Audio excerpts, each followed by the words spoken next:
आप सभी लोगों को श्री राम, जय श्री राम, जय श्री राम। दोस्तों, जैसा कि मैंने कल के वीडियो में आपको बताया था कि हम आज आप लोगों को ये बताऊंगा कि राजा जनक ने राजा दशरथ को क्यों नहीं सीता जी के स्वयंवर में बुलाया था। बड़ी गूढ़ कथा है, आज मैं आप लोगों को बता रहा हूँ। आप लोग ज़रूर सुनिएगा और शेयर भी कीजिएगा और समझने की कोशिश करिएगा। हुआ क्या कि राजा दशरथ के राज्य में एक व्यक्ति की शादी हुई तो वो सज धज के अपने ससुराल जा रहा था। तो ससुराल में रास्ते में उसको एक दलदल मिला। उस दलदल में एक गौ माता अपना स्ट्रगल कर रही थी जिंदगी और मौत के रूप में बाहर निकलने के लिए। तो उस व्यक्ति ने सोचा कि अगर हम बचाते हैं तो हमारे कपड़े ख़राब हो जाएंगे और मैं ससुराल जा रहा हूँ। एक मन कहा कि बचा लेते हैं, तो फिर बाद में सोचा कि नहीं मैं ससुराल जा रहा हूँ, मेरे गंदे कपड़े हो जाएंगे दलदल में।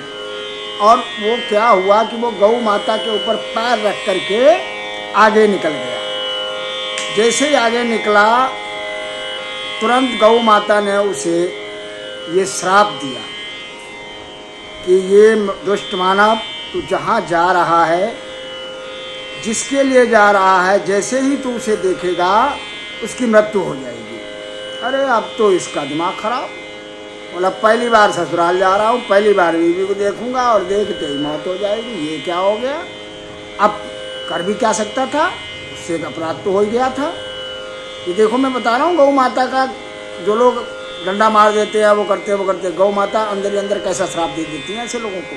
इसलिए कभी भी गौ माता का अपमान नहीं करना चाहिए। जो लोग करते हैं वो वैसा ही भरते हैं। ससुराल गया, पहुंचा। ससुराल में पहुंचने के बाद में वो बाहर बैठ गया और बाहर बैठने के बाद में वो अंदर नहीं जा रहा। काफ़ी लोग उसके ससुराली बुलाने आए, अंदर चलो अंदर चलो, अंदर नहीं जा रहा। उसकी बीवी को पता चला भाई अंदर क्यों नहीं आ रहे, तो बीवी बाहर आई, बोला मैं बुला के लाती हूँ, अंदर क्यों नहीं आ रहे हो। जब वो गया तो बीवी ने कहा भाई अंदर क्यों नहीं आ रहे हो, क्या बात है, बाहर कैसे बैठे हो। नहीं, वो बोला। काफ़ी देर के बाद उसने वो सारा वृत्तांत बताया जो उसके संघटित हुआ। तो उसकी बहू बोली कि मैं भी पतिव्रता औरत हूँ, देखें कैसे तुम मर जाओगे, देखें कैसे क्या हो जाएगा, आप मेरी तरफ देखो। तो जैसे ही देखा वैसे ही उस व्यक्ति की आंखें अंधी हो गई, मतलब उसकी रोशनी चली गई।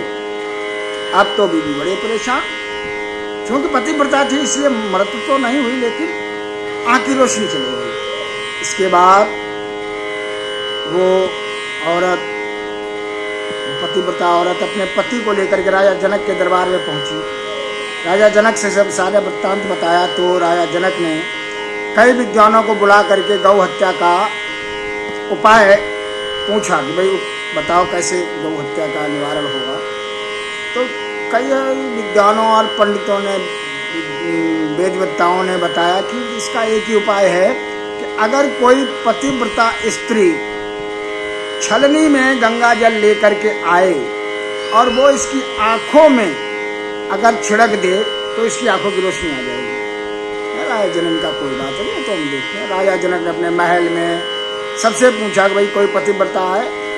औरतें तो औरतें ही हों, हमने ना भाई मेरे पतिव्रता कोई ना है। वैसे मैं बता भी ना सकूँ है कि ना है, और कहीं ना हो पाया, कुछ गड़बड़ हो गया। राजा दशरथ बड़े पाया, राजा दशरथ ने ढिंढोरा पिटवाया सभी राज्यों में, देशों में, यहाँ तक कि वो बात अयोध्या में भी पहुँची। जब अयोध्या में पहुँची तो राजा दशरथ ने कौशल्या, सुमित्रा, केकई से पूछा कि भाई अपने यहाँ पतिव्रता कौन है। तो कौशल्या बोली यहाँ हर नारी पतिव्रता है। हाँ जी, यहाँ हर नारी पतिव्रता है। तो उन्होंने कहा अच्छा। तो एक बहुत छोटे तबके की जो झाड़ू वगैरह लगाती थी उस लेडी को बुलाया और राजा दशरथ ने पूछा कि क्या तुम पतिव्रता हो। उन्होंने कहा हाँ बिल्कुल महाराज, मैं पतिव्रता हूँ। ठीक है, तो फिर तुम राजा जनक के द्वार में चले जाओ, ऐसी बात है। सारा वृत्तांत बताया राजा दशरथ ने उस लेडी को। तो वो औरत वहाँ गई। जाने के बाद में राजा जनक को बताया कि मैं पतिव्रता हूँ। उन्होंने कहा ठीक है, अगर आप पतिव्रता हैं तो इस छलनी में, देखो छलनी में कितने छेद होते हैं, और उसमें गंगा जल लेके आना। देखिए पतिव्रता का सत्यत्व भी मैं आपको इसमें बता रहा हूँ। और वो कहा कि तो इसमें छलनी में जल लेकर के आइए, और ऐसे ऐसे पूरा वृत्तांत बताया गया, ये आपको करना है। वो औरत गंगा जी गई।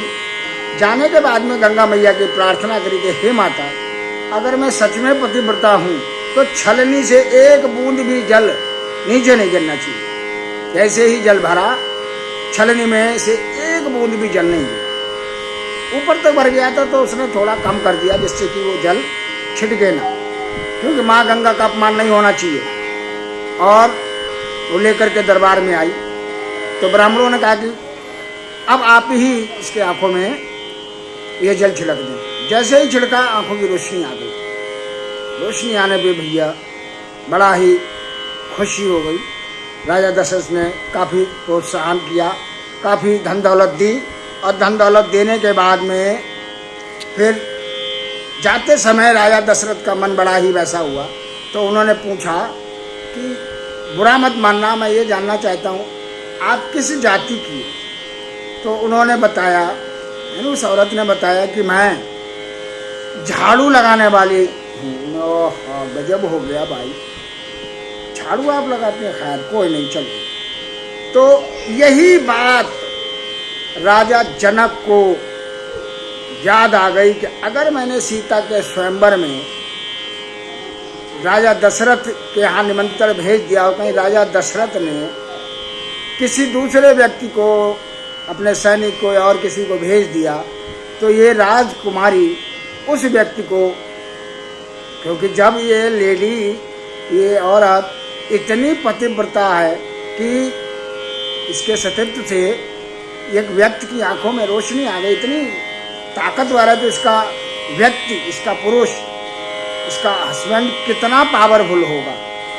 तो इस कारण से कि हमारी सीते का विवाह कहीं किसी और वैसे व्यक्ति से ना हो जाए, इसलिए राजा जनक ने दशरथ के यहाँ निमंत्रण नहीं दिया था। लेकिन होने को कौन टाल सकता है।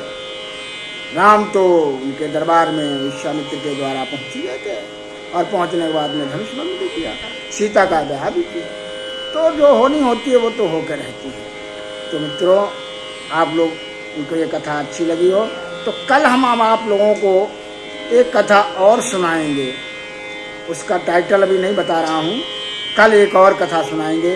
इसी 9 बजे ही हमारा वीडियो आता है, आप उसे जरूर देखें। आप सभी लोगों को राम राम, राधे राधे, जय श्री, जय श्री।